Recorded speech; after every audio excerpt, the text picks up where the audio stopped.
We're gonna do a little video today. Just fixed one on a friend's truck. I need to do it on mine too. Oil pressure switches, yay. Mine is actually at 80 psi, sitting at just a startup, no idle, no nothing. So got a few tools together and see what we can do. I'm gonna do it sporadically.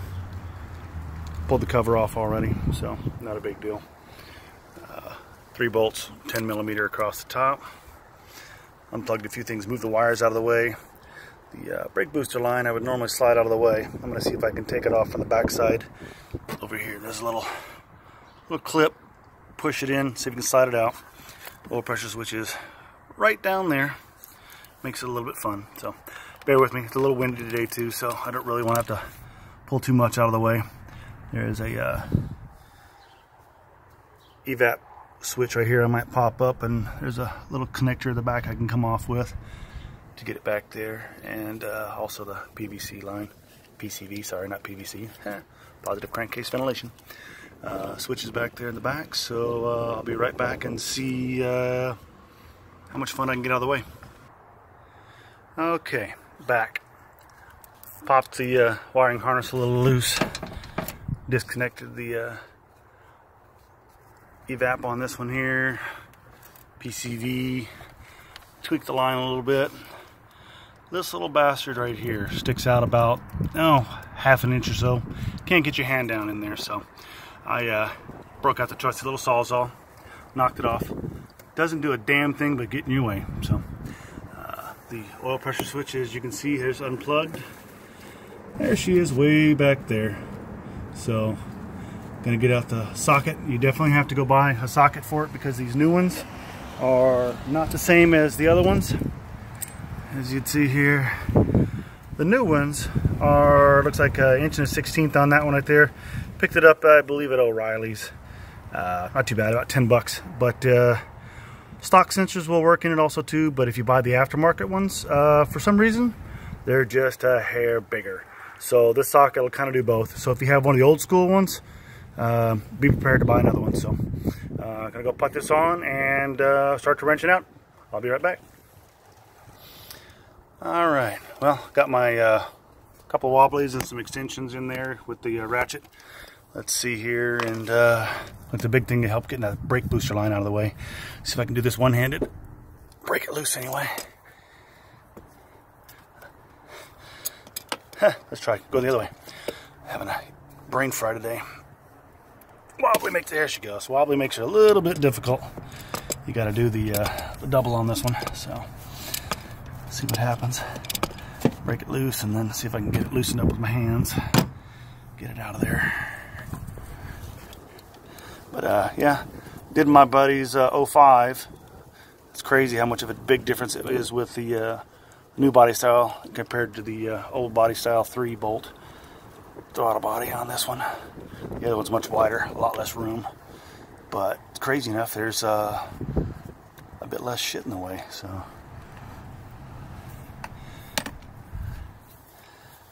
there she is. Alright, well, let me get the other one ready and get it going back in, and I'll be right back. Alright, here we go. So you can do this one-handed again. Slide you back down up under there so you can see it's way down there. A little bit of grease around it, nothing too crazy.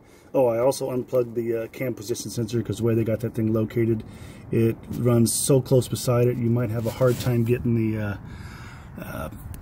socket on there anymore. So let's see what happens. There's definitely a tight fit for my big old clubs, but I'm gonna poke around so you can find the hole, as they would say, and go from there. Of course, lost it. So I'll be right back. Alright, that took about a minute or so. Got her in there. I'm going to be doing the plug-in for the cam sensor and all the other stuff here in just a second. So yeah, don't forget the cam sensor. I did that one time, and yeah, that was interesting. Took a little bit to figure it out because I splat spaced it. So basically just going to put the wiring back in place and get everything going on this one. This is on a 2004 GMC Sierra. Same thing as the Silverados and all the other stuff to go with it too, so nothing too crazy. But yeah, it's back down the top and go from there. So I will put the sensor wires on and be right back. Okay, back with you. That took a little bit. Those damn wires were all in the way.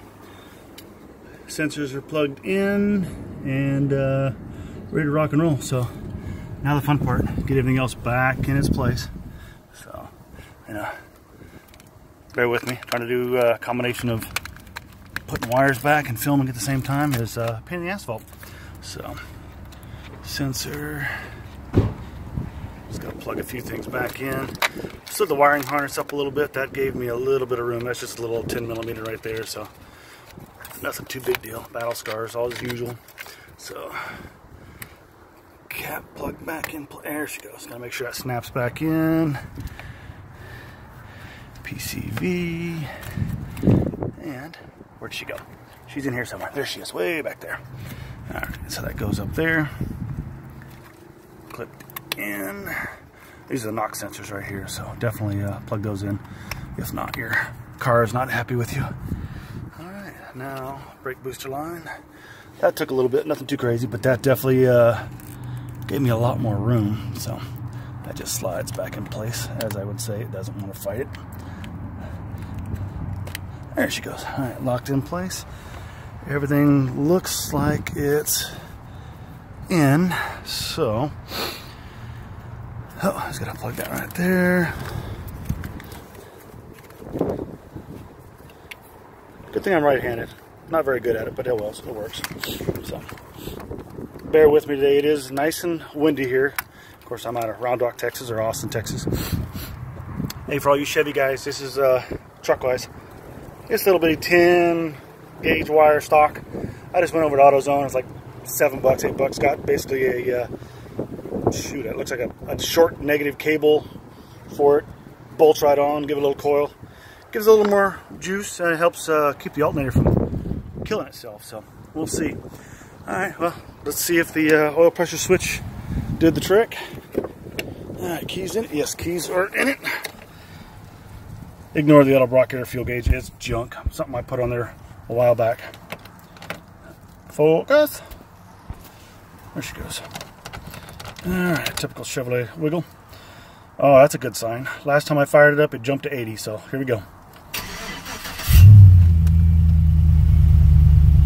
Beautiful. That's what we like. Oil's good, voltage is good. Voltage is dead on. Still everything good. Nice. Alright, well, see if I can flip it around while we're videoing. Nope. Alright. Alright. Well guys, I'm starting my channel up here new, so bear with me. We'll have a little bit of fun with this. Got a couple trucks I'm working on, so I'm gonna be jumping all over the place. Excuse the wind. This one right here, 2001 Silverado single cab. It's got the 15-inch conversions already on the back. It's got the 4L80E stall converter, and going to be doing a 6-liter with LS3 heads, GMPP ported, all that good stuff. So she's been sitting around a little bit. Got to go from there. And 80mm turbo. So keep an eyeball out for that. That should be coming. You know, you can hit me up, like it, subscribe, you know, throw me a message, do whatever. I'm cool with that. This is the other little turd. This was my cheap buy. I bought it and I basically just needed a motor, so wore the 4.8 liter out in that thing, and had a 5.7 laying around, so I did a 5.7 liter in that one. 799 heads, the Trailblazer SS intake, 90mm throttle body, injectors, did the upgrade for, you know, cold air, headers, did a few other things. I'll tell you more on those a little bit later on. It's a good little runner, LS6 cam, all that good stuff. So, but this little bird right here, hate to say I'd have to put her up for sale. 5.3, good little runner. It's been tuned. It's got a built 4L60E stall converter, factory 373 gears. Believe it or not, as it sits right there, it ran a 14.2 at 97 miles an hour, and that's bone stock motor. I can only imagine what it would do if I put a mild cam in it and headers. Good little runner. Phenomenal bastard. So if you're interested, message me. We'll go from there. Alright guys, well, my name is Jason. Hit me up. Like, subscribe, share it with your friends, hit that notification. Gonna have more to come.